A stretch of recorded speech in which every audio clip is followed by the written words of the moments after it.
Et puis, autre spécificité ou difficulté de la vigne, c'est donc que le cycle de développement de la plante, il ne se fait pas sur une année, mais il se fait sur 2 années. Et alors, pourquoi 2 années? Parce que, en fait, la partie végétative et la partie reproductrice que l'on observe au moment de l'éclosion du bourgeon latent que l'on a laissé pendant l'hiver au moment de la taille, cette partie végétative et cette partie reproductrice se sont déjà préconstruites, préinstallées dans le bourgeon pendant l'été précédent. Et donc en fait, ce que l'on voit lorsque ça débourre, c'est bien la conséquence de ce qui s'est passé dans le bourgeon et qui était invisible l'année précédente. Donc le cycle végétatif, c'est bien 2 années. Une première année qui se réalise dans le bourgeon, et le viticulteur, là, il ne voit pas ce qui se passe dans le bourgeon, et pourtant, c'est extrêmement important parce que ce qui se construit à ce moment-là, eh bien, automatiquement va impacter ce que l'on va observer l'année d'après. Donc un cycle, c'est sur 2 ans, et c'est pour ça que tout à l'heure je vous disais, mais finalement un calendrier de pratique viticole, ça doit se gérer sur 2 années, parce que ce qui s'est passé en année N va impacter ce qui va se passer en année N plus 1. Et on sait maintenant que si ces phases d'induction et d'initiation de primordia foliaire et de primordia inflorescentiel dans le bourgeon ne se fait pas correctement, on ne pourra pas rattraper ensuite les défauts l'année d'après, après le débourrement. Et donc il va falloir adapter ces pratiques. Ça, c'est le premier point. Donc un cycle sur 2 ans. Donc ça, ce qui fait que, en fonction des conditions climatiques, il y a une durée assez longue sur laquelle on peut avoir des effets négatifs.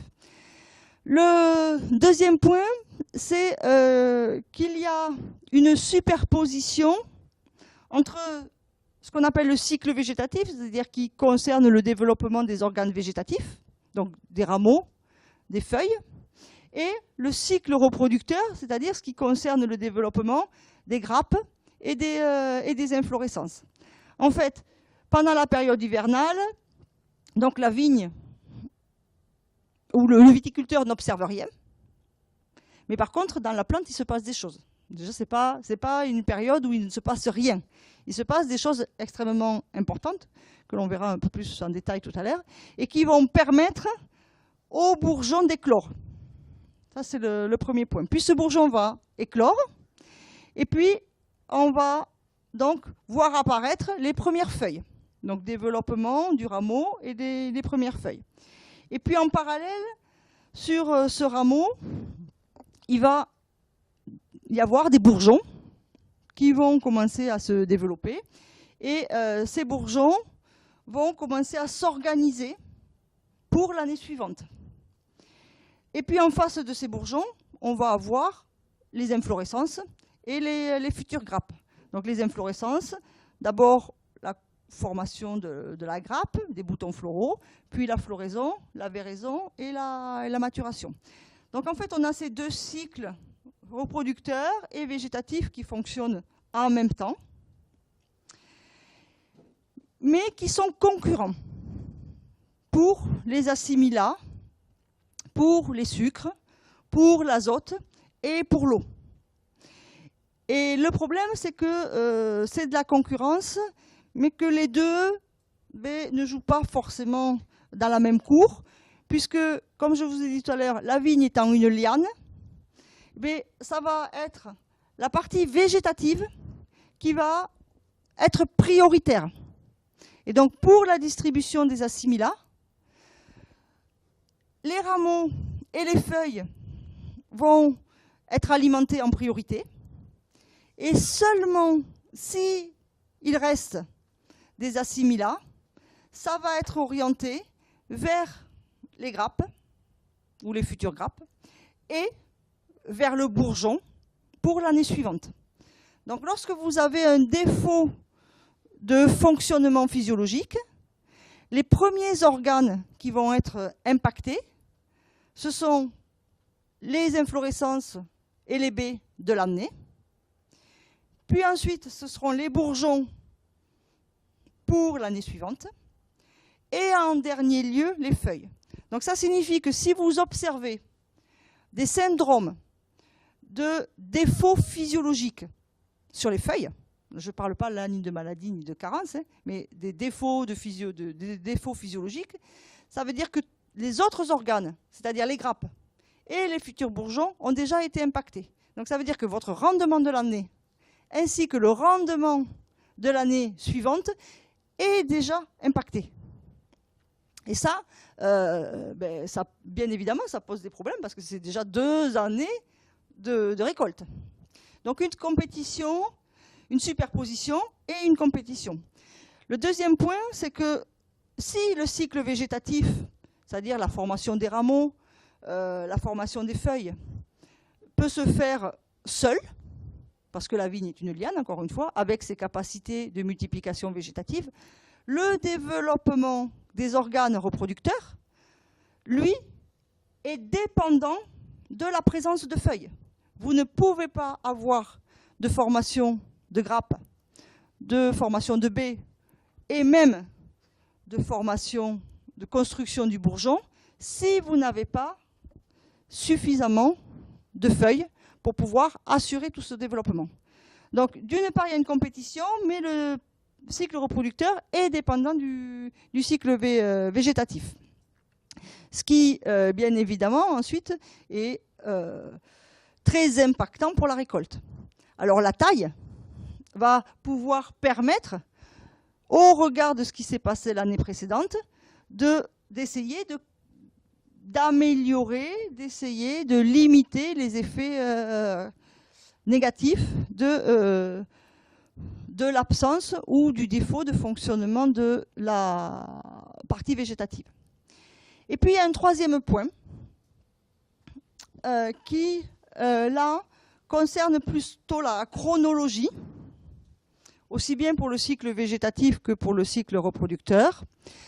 C'est que ces 2 cycles superposés et puis même en compétition ont quand même un rythme qui est similaire, avec dans chaque cycle une première partie de l'année où il y a une forte croissance, un fort développement avec apparition de nouveaux organes, différenciation des organes, croissance importante. Donc c'est ce qu'on appelle toute la croissance végétative.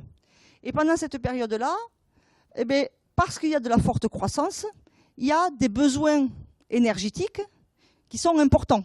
Donc il faut que la plante puisse fournir en quantité suffisante les assimilats dont elle a besoin. Parce que si, pendant cette période-là, vous avez des limitations, en eau, mais en sucre, en éléments minéraux, bien évidemment, vous allez réduire votre croissance. Et en réduisant votre croissance, automatiquement, vous allez avoir un impact sur le développement.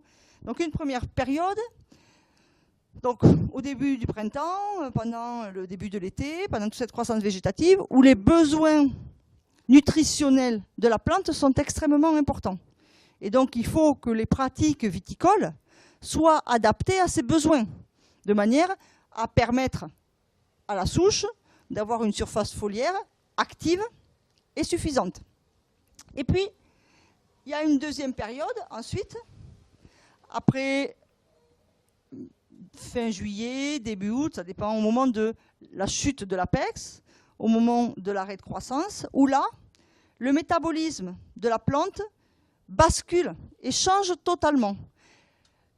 Là, les organes qui se sont développés pendant la première période basculent dans une phase de sénescence, c'est-à-dire de vieillissement. On avait une phase de croissance,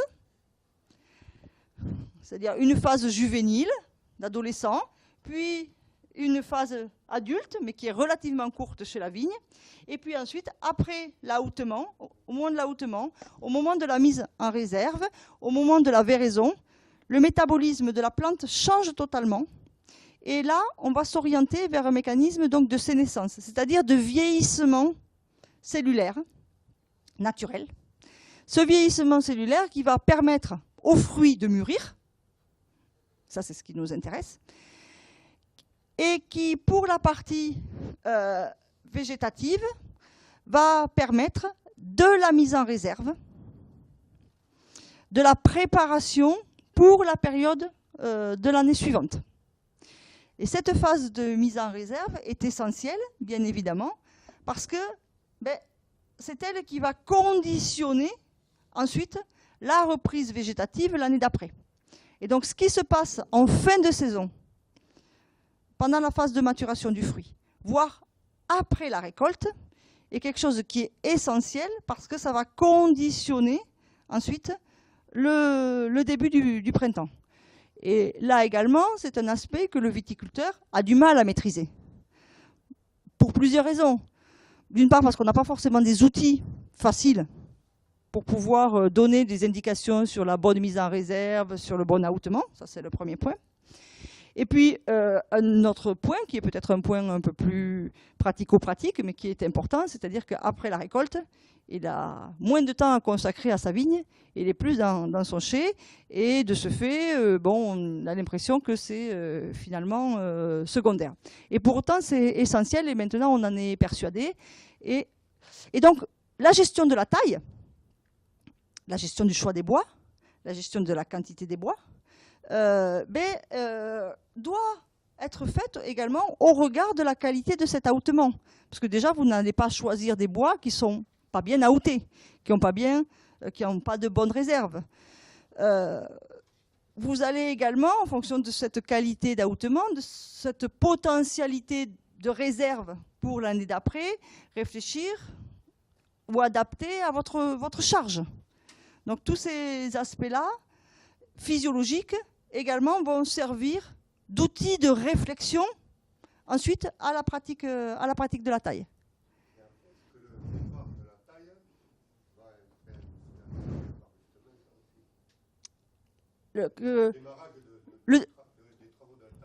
La date, de toute façon, oui. Si vous commencez à tailler alors que vous n'avez pas toutes les feuilles qui sont tombées. Voilà, ça, là, oui, ça c'est sûr. Tant que vous avez des feuilles.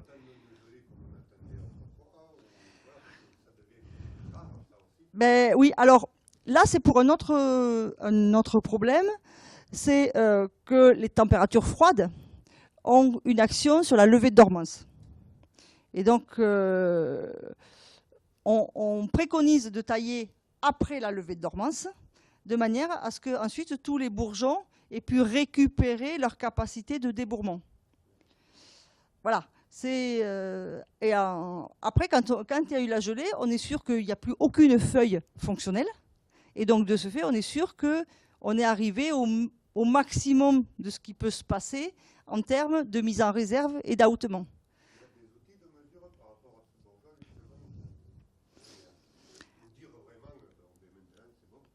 Alors, on a des outils de mesure, pas forcément très faciles à utiliser, malheureusement.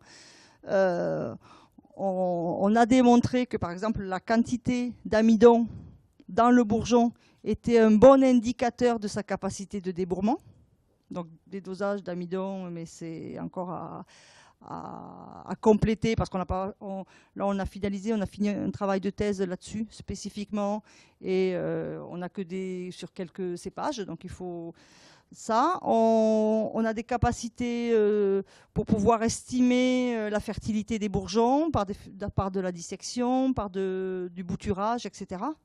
Mais on n'a pas réellement d'outils et là on est en train de développer un modèle en fait, avec plusieurs indicateurs, parce qu'on voit également qu'il y a cette quantité d'amidon, il y a également la somme des températures à une certaine période qui permet une meilleure accumulation de cet amidon, etc. Donc il y a un modèle, avec l'IFV, on est en train de développer un modèle qui permet d'avoir des évaluations. Mais le modèle, malheureusement, il sera disponible pour le viticulteur qu'à peu près dans 2 ans.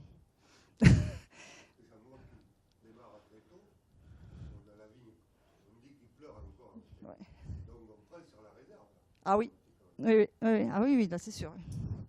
Et puis tailler en période de flux de sève, c'est pas quelque chose qui physiologiquement, parce que en fait on a des pertes en termes d'activité cellulaire. C'est sûr qu'il vaut mieux tailler sur une période qui...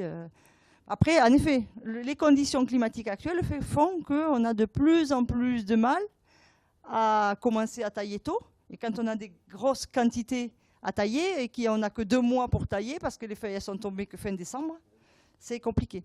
Mais ça, c'est un problème un peu bon, nous de gestion, mais que nous, on commence à observer, mais que des vignobles méditerranéens, en Australie, dans de nombreuses régions, sont confrontés à cette problématique-là. Hein. Et d'où pardon, juste, excusez-moi, le développement des approches par des traitements hormonaux pour pouvoir jouer sur ces aspects-là et maîtriser mieux ces aspects-là de manière à se laisser du temps pour la taille. Oui, alors soit c'est le froid, en fait ce qu'il faut pour nous c'est le froid, soit on peut, la levée de dormance se fait de la même manière par la sécheresse. C'est-à-dire en fait il faut bien vérifier que les feuilles ne soient plus fonctionnelles. Donc ça, en conditions tempérées, c'est le froid. Sinon, en effet, en conditions non tempérées, c'est la sécheresse. Donc à partir du moment où vos feuilles ne sont plus fonctionnelles, de toute façon, elles ne sont plus capables de permettre la mise en réserve de l'amidon. Ce qu'il faut, c'est de commencer à tailler quand on est au maximum de la mise en réserve.